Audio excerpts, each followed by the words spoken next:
It's interesting to me that we're focused on the price of eggs when we know it's down. What I don't remember hearing is when Biden was in office and inflation was not 9.1%, about you talking about how high the prices were, or anybody, for that matter, actually saying, okay, why is inflation at 9.1%? Why are we averaging 4.95, nearly 5% of inflation? Why is it in the first 100 days? That should be the conversation.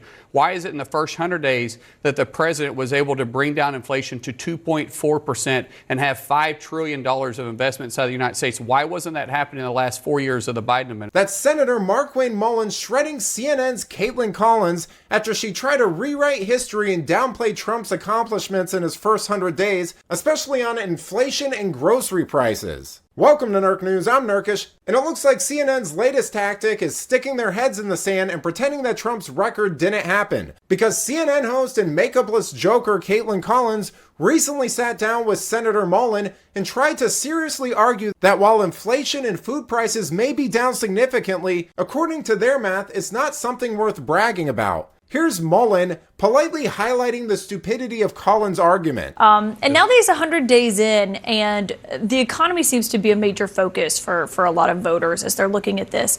In that interview tonight, he talked about the 145% tariffs in place on China. He said he thinks China will actually end up eating most of that. Is that how you see it, though? Well, I do. I think China has to have us. If you start looking at the economy is strong. Kaitlan, I know the voters are looking at it. You got to remember, underneath President Biden's 4 years in office, he averaged inflation at 4.95%, nearly 5%, at a high of 9.1%. Today, inflation is down to 2.4%. You start talking about optimism inside the economy. We have 229,000 jobs created, 459,000 jobs went from part-time to full-time. We have private investment of $2 trillion that have been pledged to invest in the United States in the first 100 days of the presidency. We have foreign investments of $3 trillion. That's $5 trillion invested in our economy just in the first 100 days. People like to see what is going on right now. You have gas prices down 22%. And when you start talking to American people, they are excited about where our country is headed. But if the numbers are as good as the president says they are, I mean, he's wildly exaggerating how much eggs are down. They're not down 87%. If they were, people would be paying 50 cents for a dozen of eggs, which obviously you know that they're not. The fact is they're down. And as I said, at the height... Right, but why not just say exactly how much they're down? Well, at the height, it was 9.1%. So it depends on what metric you're using. At 9.1%, they're down to 2.4% now. Inflation, that is a significant drop. That's not 50%. You're getting down to actual real numbers at that point. So it depends on which point you're talking about. You know, Mullin called it out perfectly here. And it's hilarious that Collins and the media are suddenly pretending to care about inflation data now that Trump's fixing the mess Biden left behind. And let's not forget that for years they ran cover for Biden's failing economy, ignored grocery bills, and acted like Bidenomics was working. Yet now they have the nerve to grill Trump over improvements and run entire segments fact-checking Trump's egg prices while ignoring the fact that they spent 4 years pretending that Biden's slurred ramblings actually made sense. I think if you asked anyone in the Biden White House, they got asked about inflation all day long. It was essentially one of the only questions reporters asked them. So I don't think that that's a fair criticism. But on the numbers, when you're looking at that, you know, this isn't some criticism from the media. It's the polling that voters are not happy with where the economy's going. They don't feel good about the president's policies, and they think they're making the economy worse. Why do you think that is? Well, I would go, what demographic are they polling? Who are they talking to? Because when I'm talking to people in Oklahoma, or I'm talking to people in Texas, or I'm talking to people in Alabama, or wherever I'm traveling to, which granted I'm traveling to red states, they're very optimistic about where we're headed to. They're excited about what's happening inside the country. And I think investors are that way too. As I go back to it, in the first 100 days, we've had $5 trillion pledged to invest inside the United States.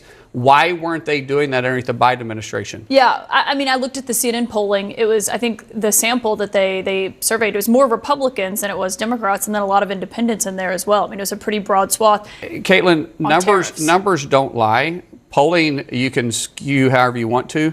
When I restate these numbers again, inflation is down to 2.4%. We're an average of 4.95%, 5% underneath the Biden administration. Yeah, inflation is down. 9.1%. I don't mean to sound like a broken record, But when you have $5 trillion pledged of investment in the first 100 days, I believe the investors, I believe the job creators, those that create the jobs, that hire the individuals, I think it speaks for themselves. When you have 459,000 jobs that were part-time just 100 days ago, today they're full-time, I believe the economy is moving in the right direction. And so we should be talking about what has happened in the first 100 days.